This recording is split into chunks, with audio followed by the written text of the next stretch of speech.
So, how's your first owners meeting been so far from this perspective? Yeah, it's been great. Obviously, first time being down here. Good experience. Get to connect with a lot of people. Hey, Kellen, what do you think about the moves you guys have been able to make so far in this offseason? Yeah. I feel like you've done a nice job of adding real value to our team, and obviously, it's the beginning process of the whole offseason where you're continuing to try and acquire guys throughout this whole process, and so I feel like we're heading in the right direction.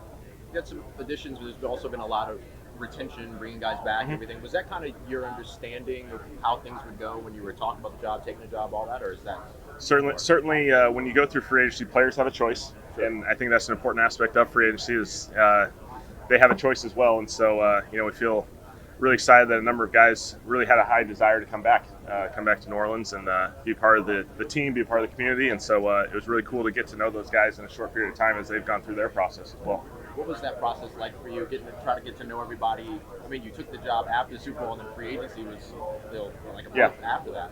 What was that like? How'd you go about that? Yeah, just trying to connect with anyone who may have questions as they go through this process. Obviously, there's a lot of relationships that will continue to build, especially when we start OTAs coming up in a couple weeks, and so it's a whole long process.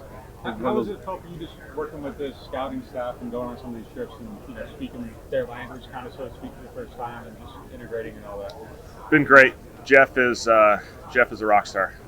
His ability to connect that scouting department, connect the coaches. We've done a ton of work over the last week and a half of just kind of teaming up on this scouting process as we've gone through this college cycle here. And so starting midweek this week, we'll start going through the readings of the draft prospects from a coach's perspective and kind of truly teaming up with the scouting department. And I'm really excited about that. Is there like a chemistry building process between you and the scouts and the staff and the scouts? Certainly there's a language thing that you're always just trying to connect each other, connect how everyone sees it, how everyone sees the evaluation process, how you see the players fit in your certain scheme, because obviously there's some transitions there. And so all conversations have been great. How does the scouting department how is that impacted by a coaching change and a coaching staff change? Is that kind of handled separately, or is that part of something you're a part of as well? As far as what they're looking for, personnel within that scouting department, like, is that Jeff's things where that's his team, or are you? Certainly Jeff has done a phenomenal job building his staff and on that side of this. It's a great group. I'm really, really excited to get to spend more time with them in the coming weeks. How much, influence do you have in that, Kellen? I mean, in terms of getting the guy that Kellen Moore likes and fits what he wants. From an Ireland standpoint, with that that relationship. Yeah, just from, if you're talking from a player's perspective, I think it's us just having continuous conversations. I was fortunate. I've spent a lot of time the last week and a half with Jeff, just kind of going through the pro day circuit, so to speak, and so we get to have a lot of conversations through that process. And quickly, Jeff was at Dallas at one point. I was at Dallas. Obviously, we didn't overlap, but just being in the same area at one point, there's a lot of overlap and a lot of discussions that we've had independently that kind of bring us together pretty quickly. How do you kind of decide where you want to go for a pro day versus, because all the pro days are different days, they overlap? How have you kind of chosen to go? Jeff really leads the way with that. There's a ton of work behind the scenes just to get the logistics right and get the opportunities to grab a dinner with a player, grab some meeting time in a classroom. There's a lot of work that group did, and they did an excellent job. It was really awesome. Tom, what's the advantage of getting a handful of guys from one school together at a dinner and meeting them that way as opposed to just maybe like the one-on-one? We obviously get to watch the film, so we have a good feel for what they have from a skill set perspective. I think it's really getting to know the person, really getting to know the dynamic. I was talking about how valuable the locker room is, how valuable that is, and you want to make sure you bring in the right type of guys that are going to fit the locker room and help that group. So is it like more natural when you kind of get a couple of them together? You see like more of the real personality as opposed to the button side? Anytime the guys get to spend time with their former teammates, current teammates, whatever you want to call it, you get a little bit more of the traditional person. It's not a job interview where they're sitting around with a handful of older folks that are quizzing them and testing them. A couple of places you've been, at least I've seen pictures of you and such at pro days. Other quarterbacks have been there. What do you look for, kind of just in a young quarterback coming out of college, given your experience in the position and all that? Yeah, the quarterback position obviously is a valuable position in our league. We all know that. So I'm a quarterback guy. I do like seeing quarterbacks. If we had as we went through our process, there were a couple as we went through the stops, and so when you're going through those guys, you watch a lot of film on quarterbacks naturally, because you're watching both sides of the ball now. And you look for the skill set that they need. They got to reach a certain threshold, but then really understanding the person and understanding the classroom aspect of it is huge. And so you spend as much time with these guys as you can. How much do you have to account for Derek's getting older, just planning for the future along with? I think every team in the NFL is always trying to bring in quarterbacks and develop them under any circumstance. And so everyone does homework every year on quarterbacks. It's a very valuable position, and so obviously we feel like we have Derek, who's played a ton of football and we feel great about, and then we have certainly our organization has invested in quarterbacks the last few years with Spencer, Jake, and then Ben, and so we got a number of guys that we're excited to develop as well. When it comes to just touched on it, but what's the value of taking swings year after year in that position? Yeah, I think anytime you can add value to the room, I think is important because it is a developmental position.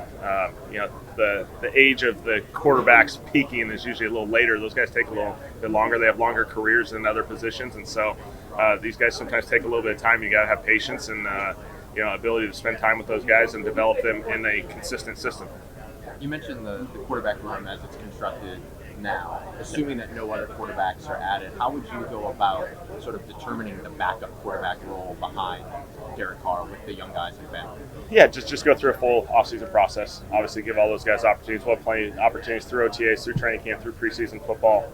Those guys will get plenty of chances. And would your goal to be to have that backup solidified before the season began, or to even take that competition into the season? In almost every circumstance, you want to have it defined going into the season. You got to know who your backup quarterback is, and just understand there's a progression there. And not going to say never ever, but feel like it's pretty strong. Just because of the reps in season, you have to have it set in a certain way. Really, the third guy in a regular season only gets so many reps. It's hard to have three guys platooning in that situation. How's it going? Weird. 10 years ago. Yeah.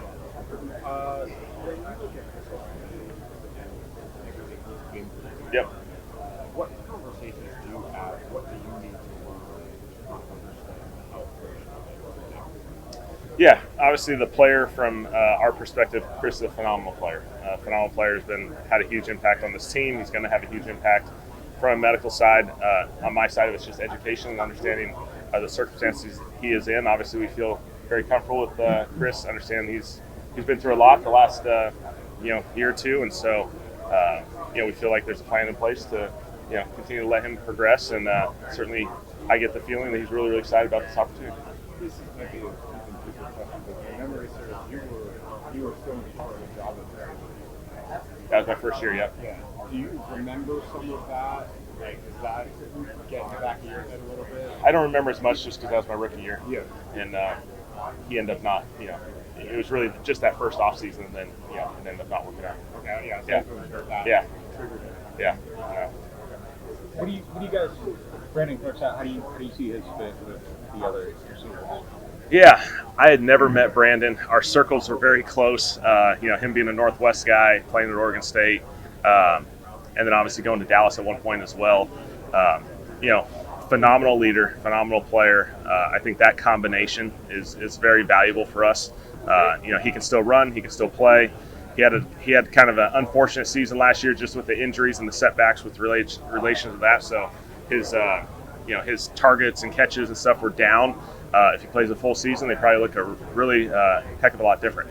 And so we feel like he's still got the player in him, and the leader that he's going to be will be hugely valuable just for our entire team.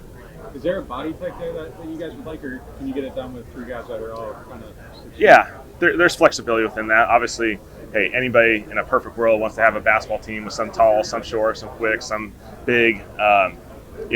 We're flexible. We're flexible, and certainly the people part of it is really valuable to us, and we feel like we brought in an excellent player in person in Brandon.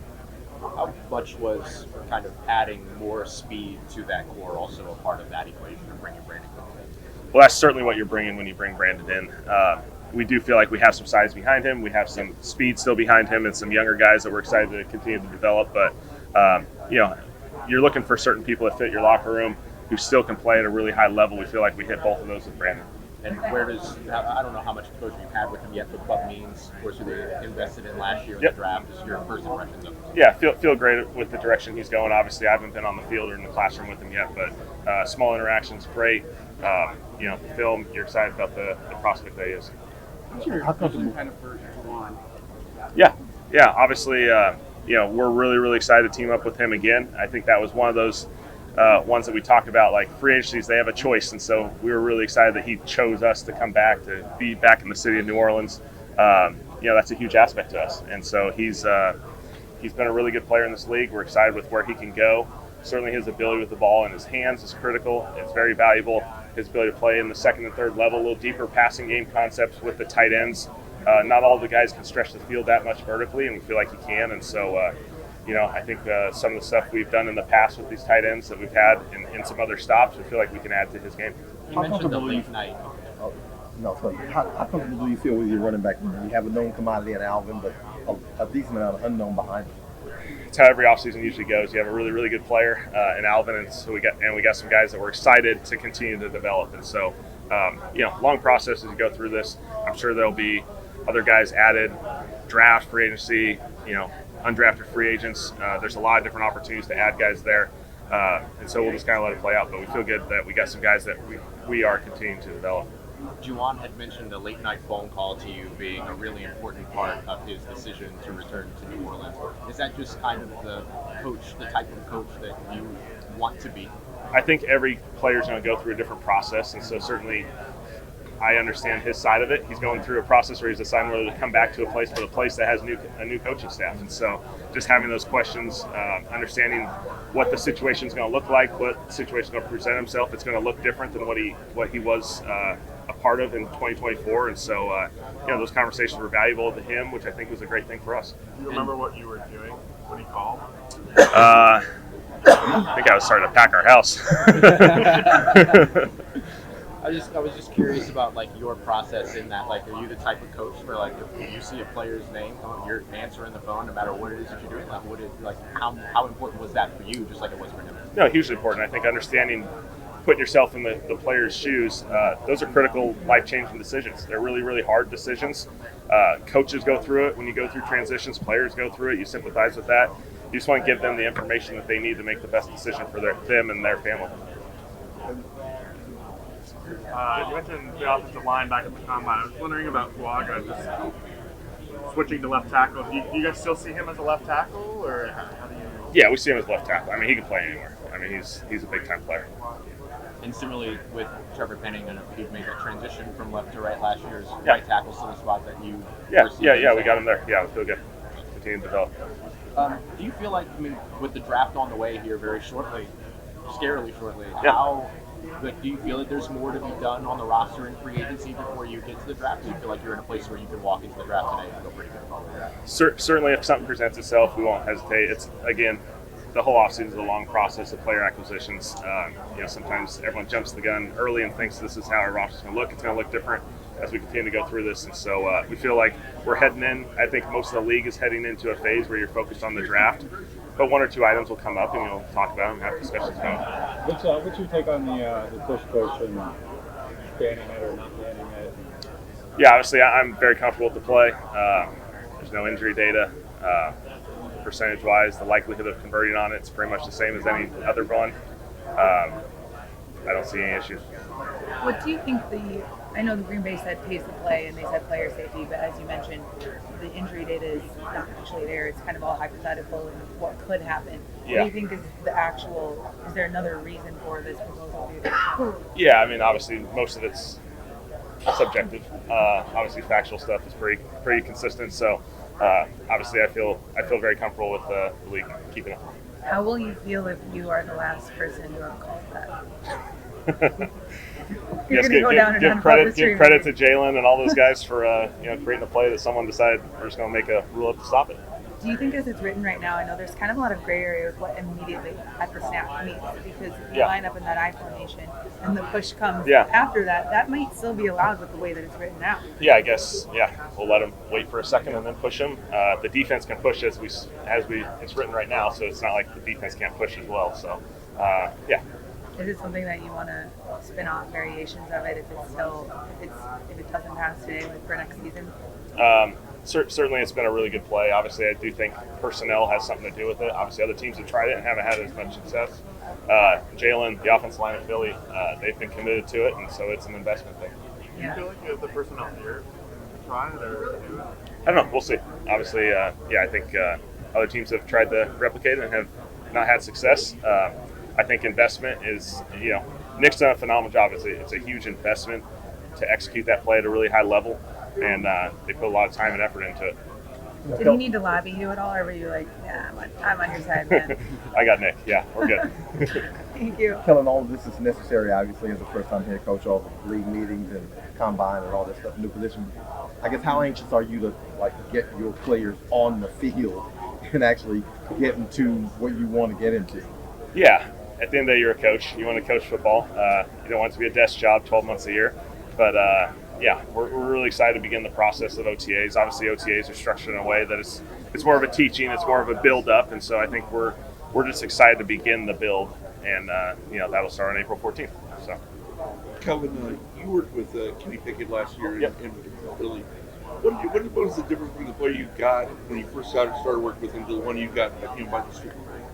Yeah, transitions are huge for quarterbacks. Sometimes it's a fresh start can be very, very valuable. Kenny came to us, obviously going through an experience where he played a lot at Pittsburgh really early. We were really excited to get him, and I feel like his growth just took off as the season progressed. And you can certainly see the player that showed up in OTAs versus the player who played against Dallas late in the year. Very different player. The confidence was there. He played at a really high level. What makes him? What still makes him a quality starter and could make him a quality starter in this league? Yeah, I think he's got a good arm. He's got a great, kind of patience to him as far as his understanding of the game, his ability to process at a really high level. I think he's got some sneaky athleticism that allows him to make plays off schedule and out in space. And so he was very, very valuable to us to help us late in the year when Jalen wasn't available. Have you talked to Taysom at all? Do you know where he's at health-wise? I mean, I've talked to Taysom, obviously. Obviously we feel he's going through his process, and you don't want to allow him to go through his process. He's going through the recovery phase of this thing and the rehab, and so Taysom's been a premier player in this league. We feel great about him, but let him kind of go through his stages of this, and we'll see where it goes. How about with Derek? Just after you guys redid the contract, there was still kind of like a weird trade him, and they're those are maybe narratives, but what's just your perspective on that? Where your guys' relationship is with Derek, and does he want to be here? Yeah, no. Derek is obviously a really good quarterback in this league. We've again, I think, been pretty consistent as we've gone through this process. With the restructure, as far as just giving ourselves some flexibility from a roster standpoint. Derek, I'm excited to have him back with us really shortly. Obviously, April 14th will start, and I think that's the fun part. These guys go through the offseason. They have a chance to spend time with their family, invest in all that, which is the right thing to do. And once you get back April 14th, you kind of begin the process of football's in the fold, and it'll be a great process. Do you get the sense that he's bought in, though, excited about what? Yeah, we're excited to team up. I don't know that we've ever asked you your scouting report on Spencer, just after having a chance to watch him. Yeah, really good player. Obviously, we went through the evaluation process last year when we were in Philadelphia, just watching him at South Carolina. Good player, tons of tools. Obviously, he played in some challenging circumstances, and I think that's an important context as we kind of evaluated it. You want to make sure he's going through the right process. Is he making good decisions? Is he going through his progressions? Is he hanging in the pocket? You saw a lot of those things. Results can be a little bit uncontrolled variables a little bit in his circumstances, and so we're excited to continue to build and develop him as he goes through his second offseason. I think that's always that second offseason for a lot of guys is a huge jump. Your first year, you're just swimming. Any player, it's your first offseason. You go right from your college season to training, draft. It's just like, holy cow, when is this thing going to slow down for me? And it doesn't through that whole first year for all these players. And then you get to that second offseason, it's like, okay, I've had a chance to breathe. I've gone through an off-season program. Now I'm in OTAs for the second time. I think there's huge jumps for those guys always. And you said at the coaching clinic that you changed the language of the offense 4 times. Is that right? Every place is different, yeah. Every circumstance is different, yeah. And just as a staff, what's the challenge for you guys, and why do you choose to do it that way? Because it seems like a lot of people, Yeah, it really just depends on the circumstance. I've been in a couple places the last few years where there was some continuity. I thought there was value to that. We'll build the system however we need to. The most important thing is kind of finding a common language. Once everyone speaks the same language, it's like going to a foreign country at times. You kind of got to get everyone on the same language, and then once you do, then everything just flows. What's the challenge for you to have to be like bilingual or whatever? Like, a year ago it was one word, this year it's another word. Like, is that ever a challenge for Unfortunately, I've gotten bilingual in football languages, and so we've gone through the process a few times. In Dallas, we had a couple different systems. LA was a different system than Philly, and so and our offensive staff has kind of been exposed to a number of those. A couple guys that were in Dallas with me, LA, Philly. And so it's really just all of us coming together and saying, okay, this is how we're calling things, and this is the system we're going to create. Last one, I'm sorry. Yeah. What's the philosophy behind that? Where did that come from? The idea to make it relatable things to the players and not just like pick one word and ride with it forever. Yeah, I think it's just making the system connect with the players, and again, based off the situation you're in. When I went to LA, Justin had been through a lot of systems, so there was some potential for some continuity there. Philly, we wanted to keep a lot of the language in place. Most of the staff, most of the players were already there, and so I was spending a little bit more time learning the language that was already created, and so we'll build it however we need to.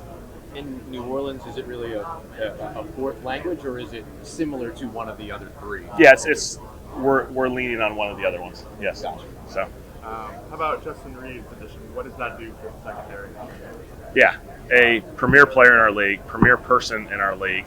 We nailed it when we were able to get Justin. So obviously you recognize there's a lot of other teams chasing after him, and so we feel really, really excited that ultimately he made the decision he wanted to come back to Louisiana. And we're just so fired up, going into the Super Bowl, preparing to play the Chiefs. When I was in Philadelphia, watching him on film, he was one of the big impact players on that field, and so we felt great, having the opportunity to team up with him. Tre'Davious Ward told reporters in Indianapolis that he was really close to signing with you guys. Was it an either-or situation with him? Did you guys, all right, we missed out on quarterback, let's go to safety, or was it potential that both? Free agency has a lot of conversations in a very short period of time, and there's a lot of overlap, and so we felt like both of those players would have helped our team, and we had the flexibility, to handle that however we needed to. Yeah, just where do you feel like you guys stand, cap-wise, flexibility, after going through this process for the first time? Yep. Yeah, Mickey and Kai do an excellent job of, handling the salary cap. Do an excellent job. I think we still got flexibility as we go through this whole offseason process, which is hugely valuable, and we'll just continue to have the flexibility to make the necessary changes, adjustments, moves that we need as we go through this. Where do you feel like you guys are with your pass rush? Re-signed Chase Young, but you feel like you still need maybe something a little more there? Or how do you do it? There's a bunch of things you're always looking to improve. We feel like we got a good group there. Obviously, there's been investment previously and this offseason in the edge rushing department. If something's available as you go through the draft, through the offseason program, we'll continue to evaluate it. What you like about Dylan Radins? Yeah, second round pick. Obviously, you go back to everyone's evaluation of him coming out. Felt really good about him coming out. He's played a bunch of football in this league. Played in Tennessee. Felt like he did a solid job there, and so we feel like it was a really valuable piece to put in our group. Allow him to compete at a really high level with those guys, and we feel like we got a guy who certainly could start in this league and compete. Nevertheless. He's played a lot.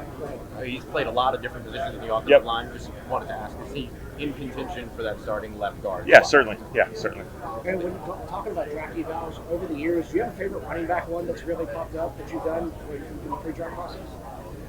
It's a great question. I like the guy we had last year in Saquon. That was a good evaluation. I think Tony Pollard was a fun one. I think that was one that sticks out from Dallas because it was really a team effort at building the profile that allowed us to draft him because he really played receiver in college. We're projecting him back to running back where he played a little bit but not as much. And Will McClay, who's in Dallas, did an excellent job of kind of identifying him at the Senior Bowl, saying, hey, this guy, you're not going to see a lot of running back on film, but we really value him as a running back or returner. He played a little bit more running back at the Senior Bowl. We were able to evaluate him from that standpoint, brought him in, and I thought it was a really good example of the scouting department and the coaching staff kind of recognizing a player, building a viewpoint of how we see this guy fitting our roster, and he turned into a really good player. Did you think that Saquon ever could have potentially had a shot at being 1-1? I know that's really hard for him. It has been 30 years. It's a great question. Certainly I think people are recognizing how valuable he is, and if that's what fits 1-1 in a particular draft, I don't think people are necessarily scared to do it. I'm excited you work with Alvin Kamara, speaking of running back. Yes.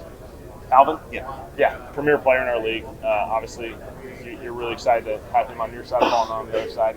He's just a big play waiting to happen. Great person, great player, great teammate. He'll be a big part of our offense. He's obviously getting older for that position.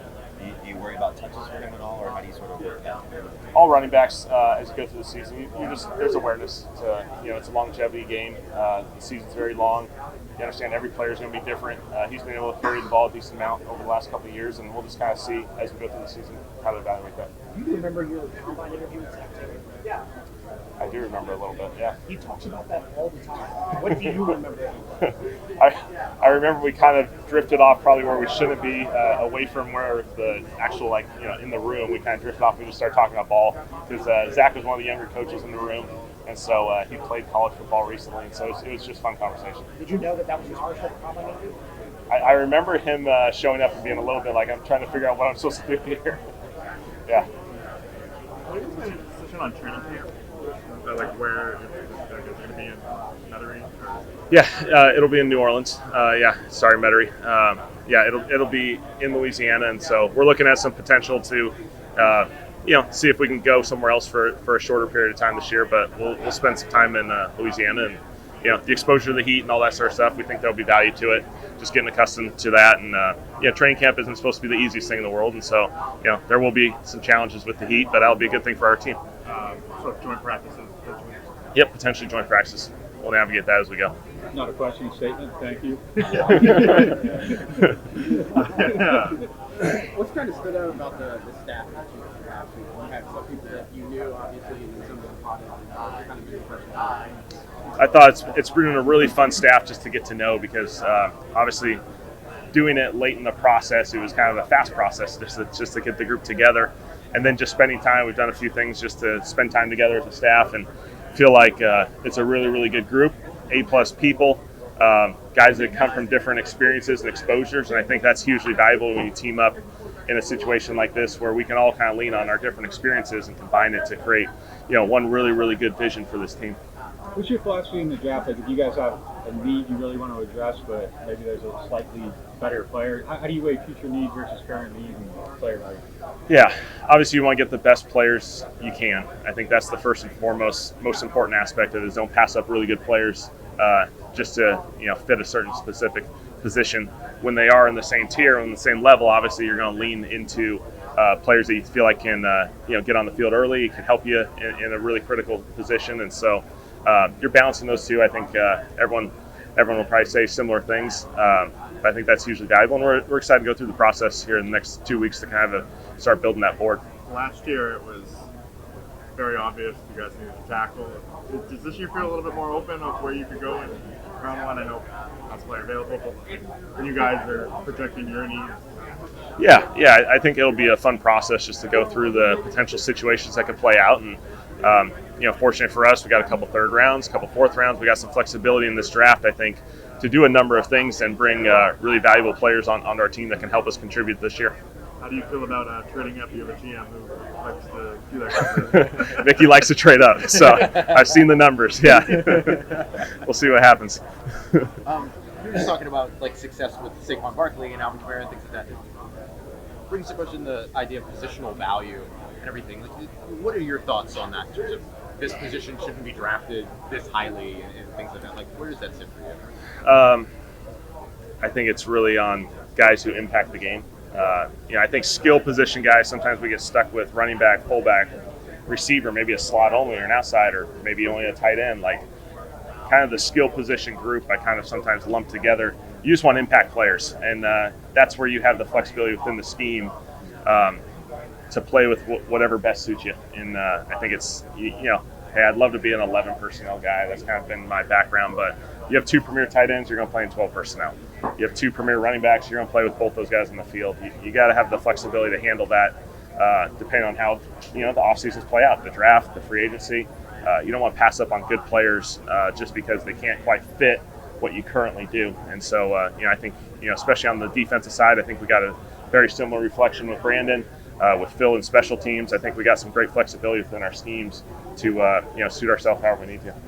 In that same school of thought, like there's these thought processes of like the team isn't ready for a quarterback, or the running back, you shouldn't get him until the line's there, and then he can be like a force multiplier. Like, where do you fall on that? Do you have to have it built, or do you just get the players and then figure it out? Or I do think you want to build the best roster for you're building kind of an ecosystem, so to speak, for certain players, and so I do think the offensive line, defensive line are critical. That's a very valuable piece.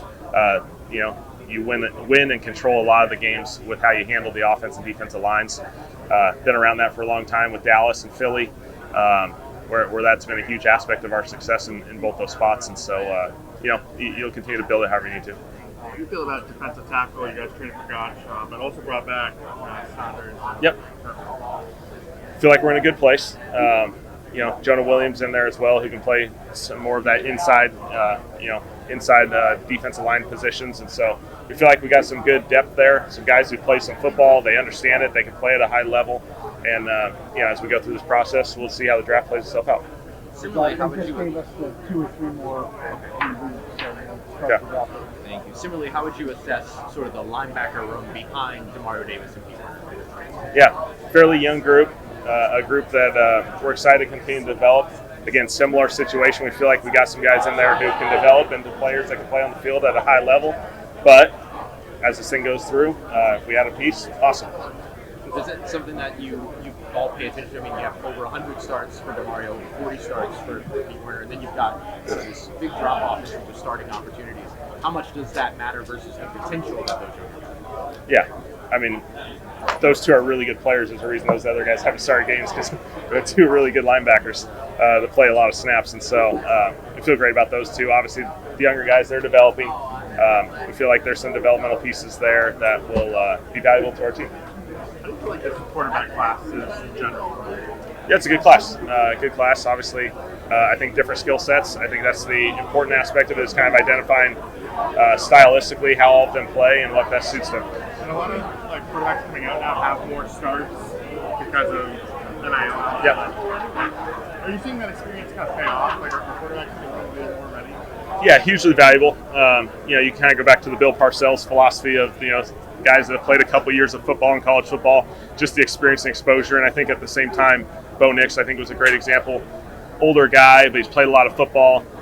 Quarterbacks aren't maturing and peaking necessarily until they're in their early 30s, a lot of these guys. And so they're continuing to build. They got a long career if they have success. And, you've seen that a lot throughout this league.